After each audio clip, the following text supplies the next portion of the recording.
¿Algún anuncio se me olvida?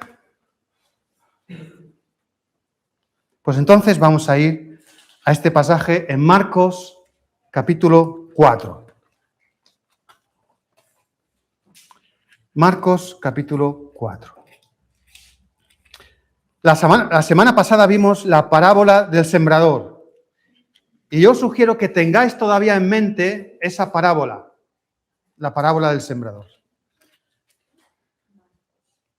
Marcos, capítulo 4, versículo 21.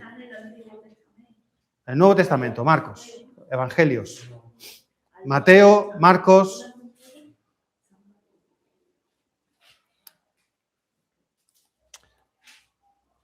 Versículo 21.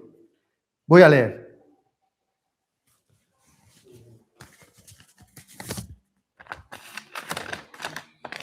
También les dijo: ¿acaso se trae la luz para ponerla debajo del almud o debajo de la cama? ¿No es para ponerla en el candelero? Porque no hay nada oculto que no haya de ser manifestado, ni escondido que no haya de salir a la luz.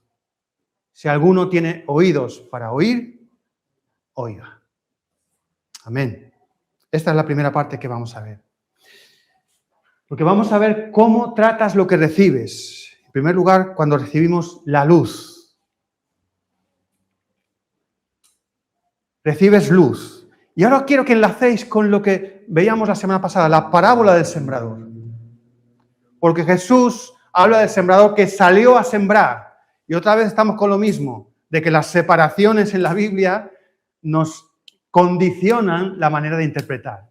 Y si vemos los dos pasajes juntos, y si lo vemos esto relacionado con la parábola del sembrador, que viene justo antes, es posible que lo entendamos de una manera diferente, así hacemos dos cosas que no tienen nada que ver. Esto tiene que ver con la parábola del sembrador. Y salió a sembrar la semilla. Y vamos a pensar que esa semilla es la luz de la que habla aquí. Y entonces, si uno recibe la luz, lo primero que nos dice este pasaje es que la luz no se oculta. No se oculta. ¿Qué sentido tiene? Acabamos de encender estos focos aquí. Imagínate que ahora me subo, me molesta, y me pongo a poner ahí cinta americana para que no. No, apago la luz y ya está. La luz no es para ocultarla. Pero lo que ocurre es que, y aquí quizá viene un poco la parte que más tengo que explicar, es que todos hemos interpretado tradicionalmente este pasaje en el sentido de que se refiere a nosotros, que nosotros ocultamos la luz o nosotros destapamos la luz. Y esa es una posible aplicación, no digo que no. Pero la aplicación inmediata es que pensamos en el sembrador. El sembrador siembra la semilla, el sembrador es el portador de la luz, o el que siembra la luz también, el que reparte la luz, el que quiere que la luz se vea, y ese sembrador no oculta la luz. El sembrador no se guarda la semilla. El hombre que trae la luz no se oculta la luz. Ese es el patrón de pensamiento aquí. Y por supuesto, el sembrador, como veíamos la semana pasada, puede referirse, y se refiere a Jesús, pero se refiere también a nosotros. Y si lo entendemos como referido a Jesús en primer lugar, sabemos eso, que Dios no quiere esconder su luz. Pero a veces la esconde, a veces hay cosas ocultas. Y eso lo vamos a ver enseguida. ¿Qué dice? ¿Qué hace Dios con la luz? La trae. Dios trae la luz. Si alguno trae la luz, nadie que trae la luz, eso es lo primero, el primer verbo, traer la luz. Y eso es lo que hace el Señor. Y cuando dice la luz, está hablando de esto. No pensé que está hablando de una antorcha grande, está hablando de una lamparita que era de cerámica, de arcilla, hecha así con un pequeño depósito para tener aceite. Tenía aceite y tenía una mecha, y se encendía la mecha y lo que duraba el aceite, eso era la luz. Y eso es lo que traía.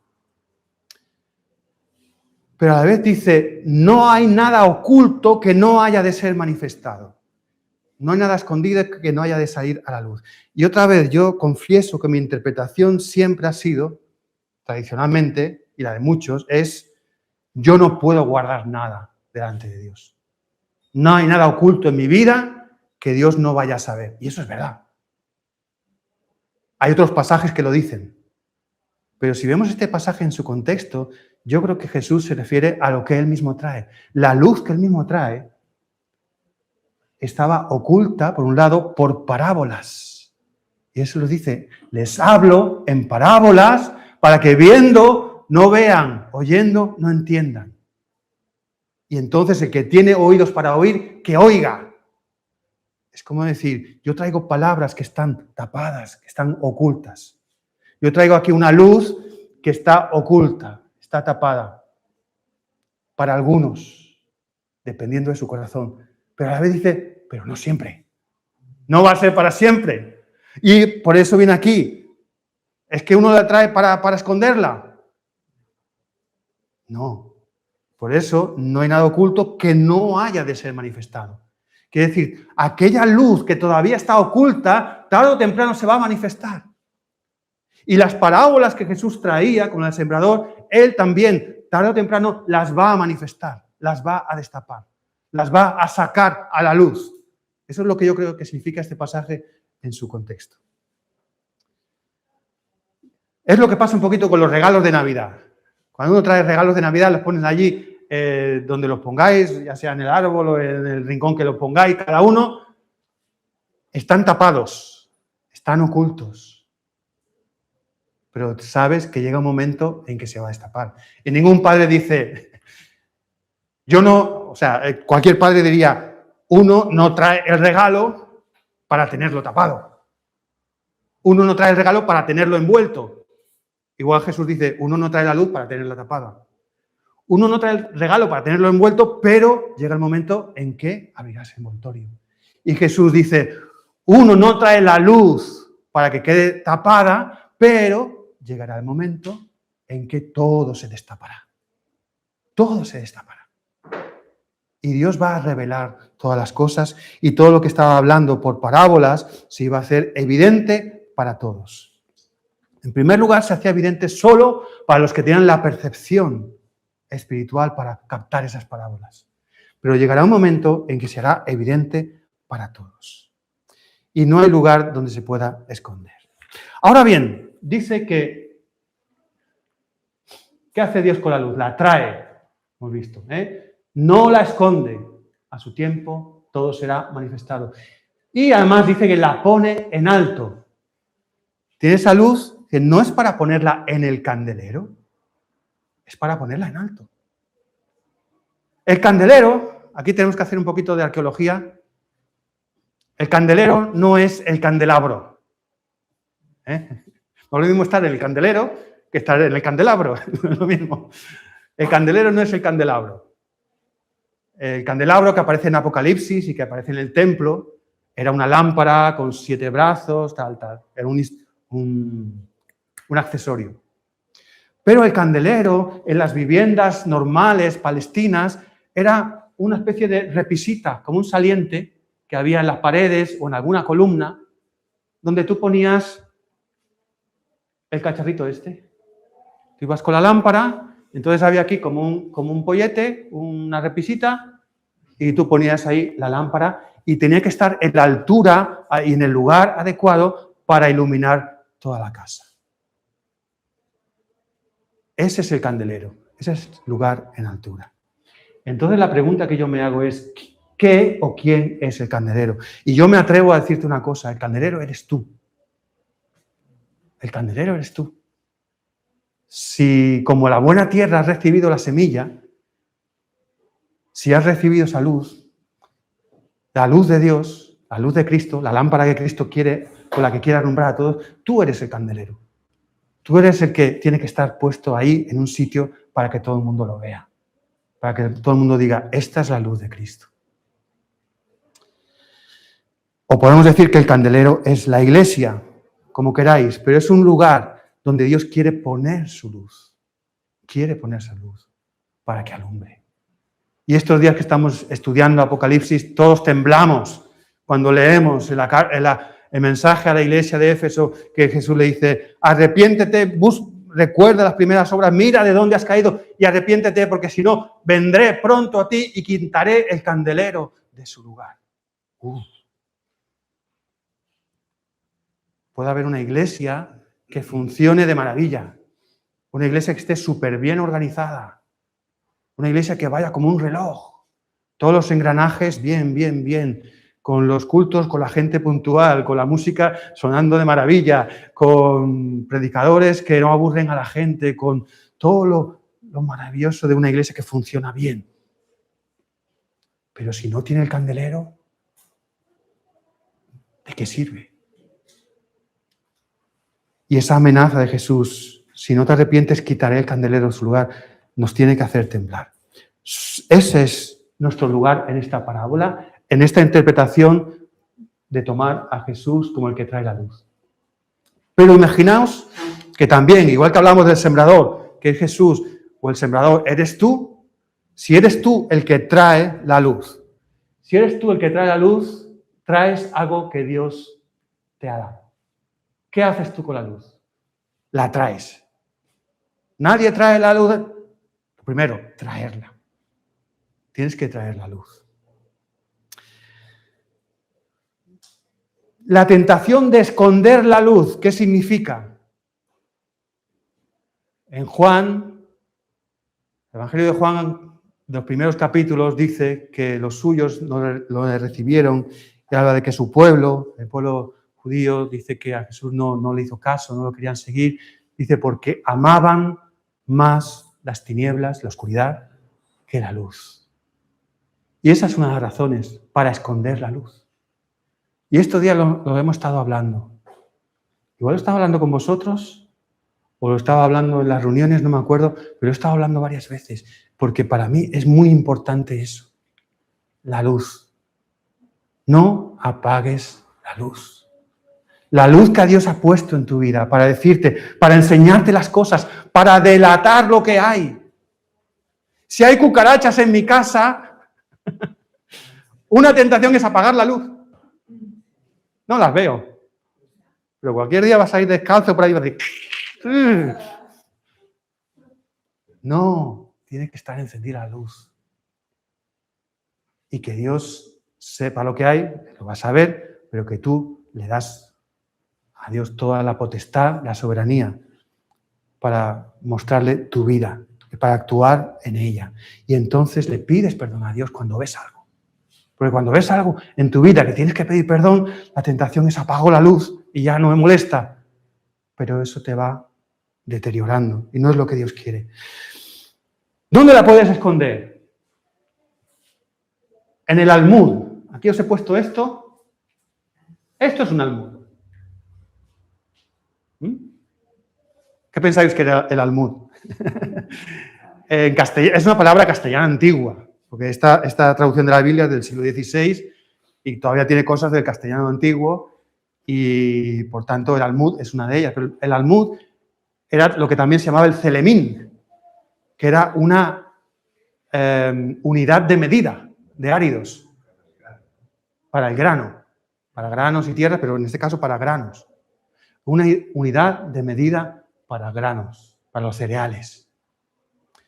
Y por lo tanto, no sirve para tapar la luz. Tú tomas una lámpara de esas, lo pones y seguro que la apagará. Se queda sin aire y se apaga. Pero ¿qué puede ser eso de ponerla debajo del almud para nosotros? ¿Qué puede ser eso?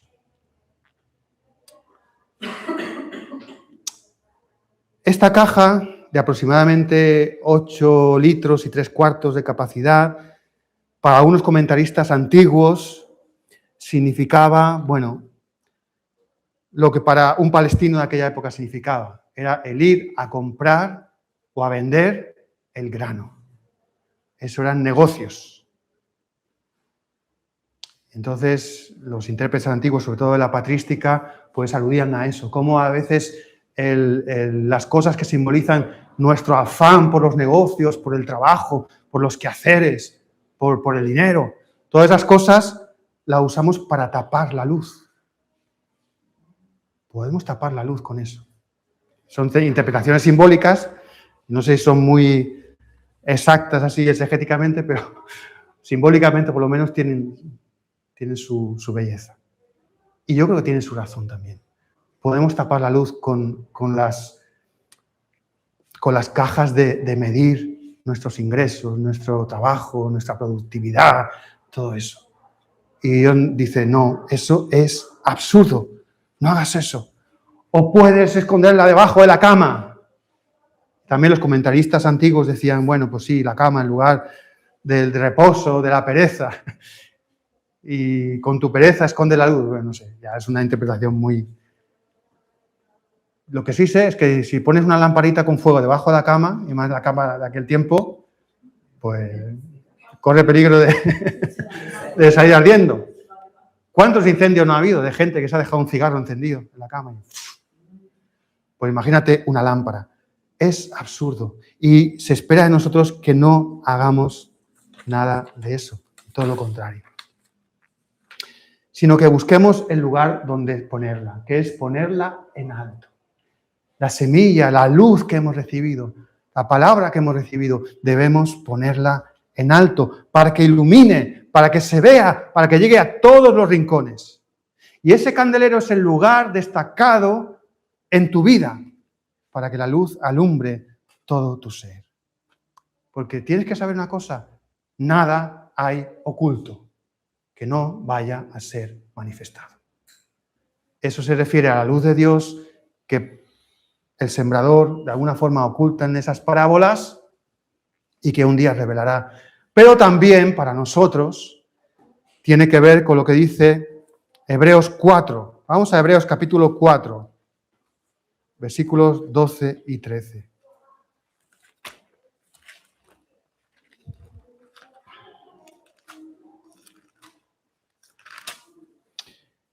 Hebreos 4, 12 y 13 dice, no hace falta que lo use, lo puedo leer yo si no queréis. 12 y 13, sí. Hebreos capítulo 4, 12 y 13 dice, porque la palabra de Dios es viva y eficaz y más cortante que toda espada de dos filos y penetra hasta partir el alma y el espíritu, las coyunturas y los tuétanos, y discierne los pensamientos y las intenciones del corazón. Esto hace la palabra de Dios. Y esto hace la luz de Dios. Penetra. Es como una espada de dos filos. De esto también hemos estado hablando en Apocalipsis, porque es una de las características de Cristo. Pero es la palabra de Dios, espada de dos filos. Y yo siempre pongo el ejemplo de mi padre, un matarife que se pasaba la vida deshuesando y despedazando el ganado. Y siendo él ya mayor, se presentó a unas oposiciones para un puesto del matadero municipal de Carmona, de mi pueblo, y él en cosas técnicas de escribir igual no... Pero cuando llegó la prueba práctica, le pusieron una vaca allí, todos los candidatos detrás de él le pusieron la vaca y los demás se fueron, se rindieron. Puestos para él. La palabra de Dios es así, pero es como un cuchillo bien afilado. Y tienes que saber dónde están las coyunturas, dónde están todos esos ligamentos, dónde hay que cortar. Y la palabra de Dios llega, penetra en nuestros corazones, penetra en nosotros y hace esa labor. Dice, para discernir los pensamientos y las intenciones del corazón, que son cosas que muchas veces nosotros mismos no las sabemos discernir. No sabemos de verdad lo que hay dentro de nosotros, no sabemos cómo funciona nuestro interior. Lo que hablábamos antes de las vísceras, se escapa a nuestro control, a nuestro entendimiento, pero la palabra de Dios entra ahí y arroja luz sobre todo eso. Pero lo más importante, y lo que viene a este punto, es el versículo 13. Y ninguna cosa que Dios ha creado puede ocultarse de su presencia. Ninguna cosa creada se puede ocultar de su presencia. Antes bien, todas las cosas están desnudas y abiertas a los ojos de aquel a quien tenemos que dar cuentas. Yo os he estado diciendo las dos interpretaciones que hay. esta segunda interpretación, si no queréis tomar el pasaje de Marcos en este sentido, no lo toméis. Pero esta palabra sigue siendo verdad, aunque no sea lo mismo que Marcos. Esto sigue siendo verdad. La palabra de Dios pone todo lo oculto, todo lo creado, lo saca a la luz. Lo saca a la luz. Yo a veces he tenido, bueno, esto luego lo edito si hace falta, pero a veces he tenido casos de personas que me han venido hace años, con problemas con otros. Mira lo que ha hecho, mira lo que ha hecho, mira lo que me hace, y mira, acusando y seguramente con razón. Y como diciendo, esto lo tiene que saber todo el mundo, esto tiene que reivindicarse, que yo soy la víctima en esta situación y tal. Y yo más de una vez he dicho a esas personas, mira lo que dice la palabra, no hay nada oculto que no haya de ser manifestado, así que tú tranquilo. Pero a veces me he dado cuenta que cuando he dicho esas palabras, la persona se ha puesto pálida. ¿Por qué? Porque también dice, uy, todo lo oculto, uy, yo también tengo cosas ocultas. Esa palabra mete algún problema. Sí. Básicamente es eso. Sí, exacto. Pero debemos descansar en Dios. Eso no es para que acusemos a nadie. En cuanto a eso, debemos descansar en Dios. Eso es para que nos examinemos a nosotros mismos, realmente. Y vengamos delante del Señor y no hagamos ningún esfuerzo por ocultar su luz, sino lo contrario. No nos opongamos a ese bisturí certero del Señor. Porque si no dejamos que Él nos opere con su bisturí, va a venir otro con un hacha sin afilar y nos va a destrozar. Y necesitamos que esa palabra obre en nuestro interior. Y les dijo también, versículo 24, mirad bien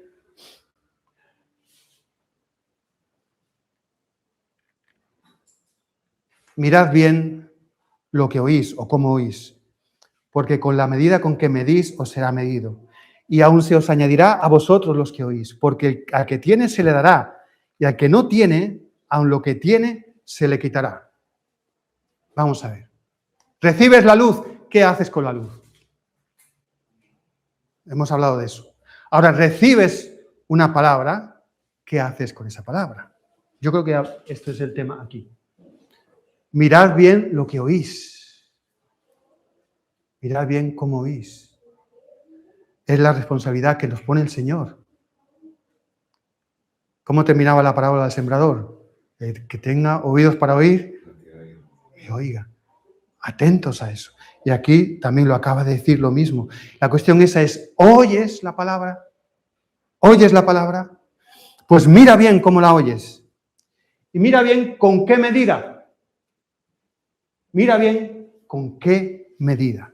Y aquí viene otro problema de interpretación que tradicionalmente yo mismo he interpretado este pasaje en el sentido de juzgar a otros.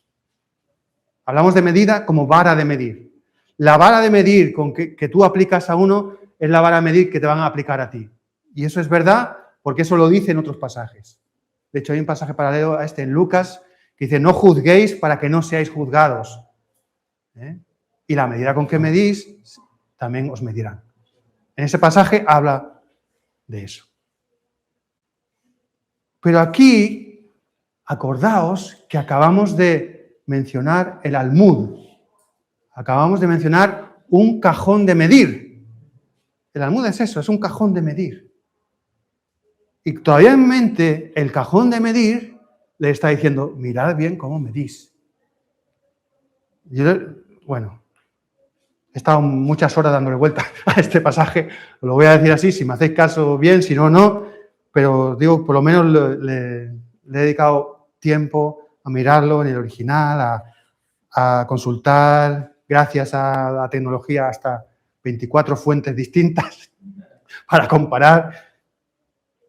Y creo que esta es la conclusión. Cuando dice, mira, bien, o sea, esa medida es la medida que tú traes. es qué cajón de medir traes para recibir la palabra. Porque conforme sea ese cajón es lo que vas a recibir, dice, y más todavía. Con esa medida te será medido y te será entregada la palabra y más, que es la gracia de Dios. Y yo ahí me acuerdo de una historia que está en el segundo libro de Reyes, en el capítulo 4, que Eliseo se encuentra con una viuda que está ya a punto de morir. Van a morir de hambre. Y Eliseo le dice, pues trae la vasija que tengas y yo te la llenaré de aceite. Dios te la llenará. Pero le dijo algo más. Dice, reúne todas las vasijas que puedas. ¿Y qué ocurrió? Esa mujer fue y reunió todas las vasijas que pudo de todos los vecinos y conforme iba trayendo vasijas, se iba multiplicando el aceite. Iba trayendo vasijas, se iba multiplicando el aceite. Se acabaron las vasijas, se acabó el aceite. Y yo creo que muchas veces en la forma que recibimos la palabra de Dios va a depender de eso. ¿Qué cajón de medir le traemos? ¿Qué cajón de medir, qué almud le traemos al Señor para que Él ponga su semilla, su grano, su palabra? Y dice si acudes a la palabra y a la luz sin tu recipiente o con un recipiente minúsculo, pues entonces te encontrarás sin nada. Si no tienes nada sembrado en el Espíritu, lo que segarás será nada. Incluso esa espiga falsa que parece brotar será segada y quemada. Por eso dice, el que cree que tiene algo, aun lo que tiene, se le quitará. Porque eso es falso. 1 Corintios 3 habla de los que serán salvos, aún así como por fuego. Pero no es eso lo que Dios quiere. Y eso, voy a terminar, eso nos lleva a una conclusión. En el reino de Dios no hay lugar para la inmovilidad. No hay lugar para la inmovilidad. El corazón o se abre a más luz o se endurece progresivamente.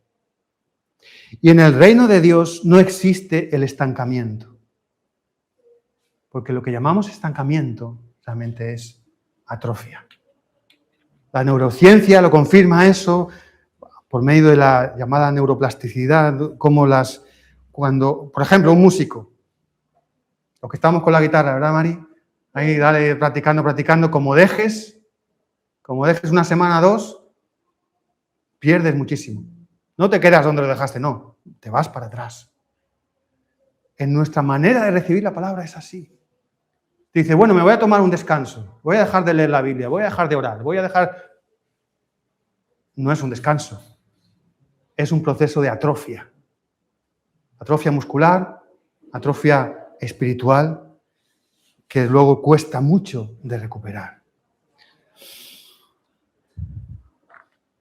Imaginaos alguien que invierte muchísimo en tener un gran emisor de radio. Un aparato para emitir radio magnífico, que emite con la mejor potencia, en una frecuencia clara. Vamos, de maravilla. Pero luego los que queremos sintonizar esa radio, pues nos compramos cacharros de los chinos que no tienen capacidad para nada, tal. La emisión es magnífica.